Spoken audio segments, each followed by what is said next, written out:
What's good, YouTube? And welcome to the house. John, have you seen $100 Baronesses? This is crazy. Should I be getting it now? Do we know ratios? Is it short printed? Are people ahead on the game?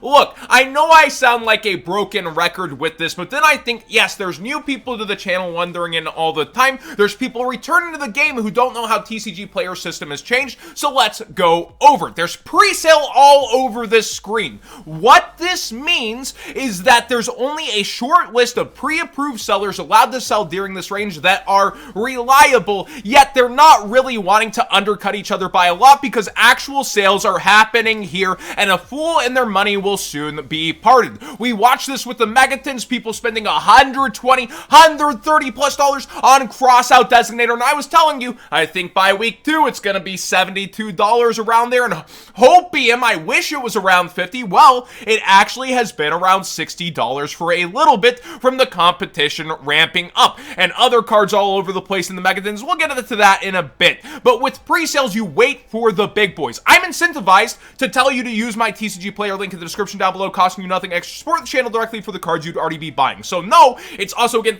I'm not just pushing sponsors telling you to use code WhatsGood5 to support the channel when I say wait for tier 0, wait for Yu-Gi-Oh! Daily, see the competition ramp up, because they either put the prices low to where it's a deal where they miss the mark and you're just getting a steal on the card, or they bring the market down to realistic expectations with the quantities. We've seen it with the Cyber Strike Structure Deck. Daily put their imperms up at 10, and then you can use the code and it's still cheaper than what imperm is up for right now over here when you use the code. So I feel like when we're looking at Synchro Storm, yes, Baroness is probably on top besides maybe the Ghost Rare. Every time we've seen a meta card out of a duelist pack, it has been pretty high price. This will impact the meta game, so I get why you're freaking out, but no, I wouldn't be spending $100. I think if it's shortish, it will be around 70-ish bucks, and if it's not short, it could be near 45 to 50. We don't know ratios yet. People haven't been able to open this en masse, and we will wait and see. As for the rest of the set, I wouldn't be paying any of these prices, and again, I would wait for actual competition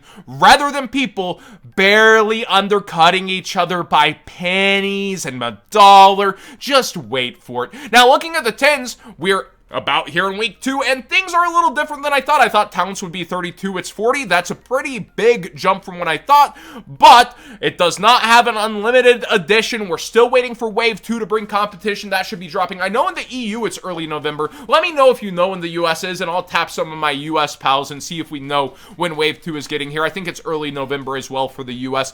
And then the Dogmatica engine doing really well despite huge competition on this. And then you see Fallout past what other people expected, but I kind of called it with Lulu and Fractal being really down there in price. I think Ghost Mourner will get an Alter Art in gold. We'll wait and see. But yeah, really awesome price coolant here, and Wave 2 should bring even more competition, as we do see, even on the sealed, people selling these cases cheaper and cheaper. It's like Tier 0 has had that Wave 2 deal up for a while, and it helps bring competition to the market. Diviner's going back up in price. People pointing towards Drytron as a deck still impacting the meta, but all point also towards Despia, which one of the variants is playing this within it and using it. So this is interesting to see the more spike. You see it around 52 market price now. It's headed towards 57, and on the front page even jumping all the way to 65, and the sales rate is heavily increasing on this card. So pay attention to Diviner from Lightning Underdrive, and there's other interesting cards like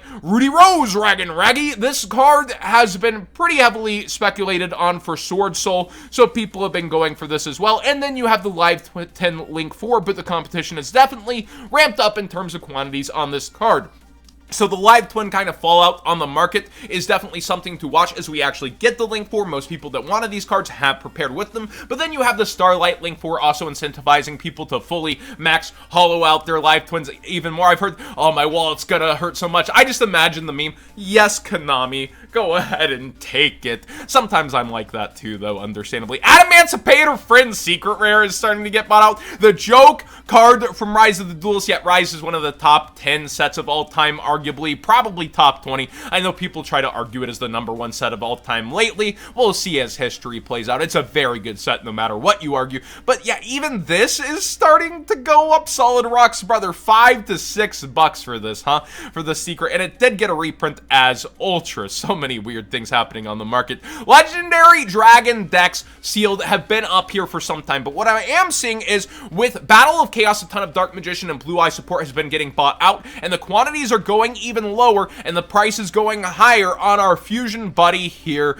Dark Magician, the Dragon Knight. This is a very good fusion within the deck. Something to consider. And it only has its one printing. Also, Odd Eye's Arc Pendulum Dragon, the vanilla, has been getting bought out and going up in price here. That is pretty interesting to see. Odd Eyes always feels like that deck that's on the cusp, almost about to do it, and I've heard speculation on new Odd Eye support in the future. We'll have to wait and see about that without a confirmation. Cyber Rev System, we went over so many Cyber Dragon buyouts in the previous Market Watch. Here's just another one starting to spike, seems to have missed a reprint. It's super rare and secret rare are starting to go low on quantities and out there in price. Also, Cyber Darkness Dragon from the original Legendary Duelist, the super rares have been starting to tick up because people just don't want to play a common. So easily accessible and in the structure deck itself, but only has one holographic form, and people are starting to spend a lot more money with us seeing the lowest near mints now at $8. And the structure deck itself, competition has been going pretty well. In fact, earlier there were multiple $13 to $14 ones that all seem to have sold, and people are going back crazy. You can even see here the prices of them selling around there, but now people are starting to pick it back up more in mass versus that competition that put itself there. But that's why sometimes watching the market can actually pay when you pay attention. Phantom Knight of Torn Scales, Starlight Rare has sales above its current price, and we see a huge spike in sales rates. That's because it's one of the top decks in the OCG. While OCG doesn't always transfer here, I think Phantom Knights is something that's really getting traction heading towards Burst of Destiny, and you should pay attention towards, especially with the Destiny Hero engine. So we see multiple 280 listers, then 290, so there's still plenty under that price, but once these are gone, it heads towards 350. If you're considering these, get them sooner than later using that TCGplayer link in the description down below, costing you nothing extra to support the channel directly for the cards you'd already be buying, because if/when we see it in those top cuts, it's likely a lot more people will be on this deck once they see the crazy inboards it's making. I feel like we've covered an invoked buyout almost the last 3 market watches in a row, and full circle back to invocation. The super rare bot to only having 3 listings. The secret rares are towards like $50, going even crazier. People really want to normal summon Alistair Yep at the beginning of a format, huh? Spiritualism is a funny card with very few and exclusive printings. Labyrinth of Nightmare, a super old set. Dark Beginning 2 and Yugi's World, which is a $30 MSRP and very expensive sealed set. And Mystic Mine's a problem on the local level, and I was being told stories about how they let them activate the field barrier and put up the mine, they bounce the mine and lock them out of mine for the rest of the duel. Return a spell or trap on your opponent's side of the field to his or her hand. This card's activation and effect cannot be negated by any other card. Kind of a funny tech, but also really hard to get overall, so I would think about possibly actually having access to the card at a local level if you're struggling with mine, / memes equal money a lot of the times on the market, and I kind of like this one for the very few sets it in is and an answer for a problem at the local level. Every copy of Amazoness Swords Woman is above $8, and I did not know this one. A very popular Duel Links-esque card, / my association in the show. The Speed Duel Tournament Pack one has been going up in price, so this is a card you might have some money you didn't know you had depending on the version, and is really quite collectible as well. I'm gonna murder this.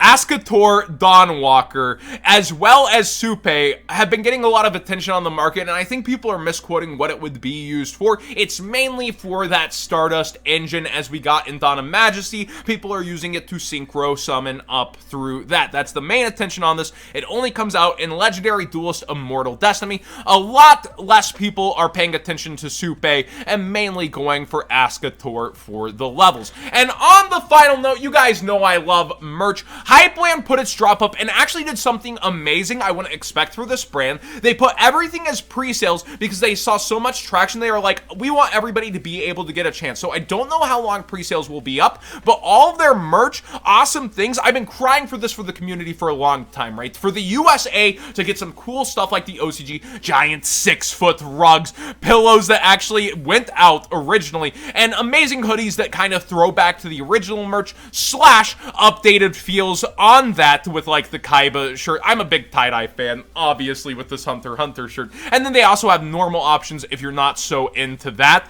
on the tie-dye shirts. I think they did excellent with this drop, and they're already saying Wave 2 is almost guaranteed. We're looking at Jinzo heading forward. A lot of cool chatter on social media. But I want to kind of stretch out from this to Yu-Gi-Oh's license is going out there quite a bit. We look at Yeetie, a site kind of known for doing unlicensed product, getting the Yu-Gi-Oh license, and then Funko Pops everywhere popping up. Target right now has up the exclusive pre-order for Stardust Dragon's 6-inch pop, and it looks pretty awesome. Winged Dragon of Ra going up to match the Obelisk and Slifer sets that came out a while ago over on GameStop, and then commons such as Pharaoh on the Throne. We've got Blue Eyes, Toon Dragon, Bakura, and Mai. So Funko's out there and has been out there for some time. Nice to see another wave in the Yu-Gi-Oh realm. But seeing all this stuff and the brands moving forward, like an underwear brand is going to be working with Yu-Gi-Oh. I've noticed this shift culturally from Japan too, where really proud licenses that were super tight with their stuff are starting to really resurge merch, kind of like it's the 90s all over again, where they pulled back from that model and now it's headed out. Like there's a Godzilla hot sauce and people are like, where's my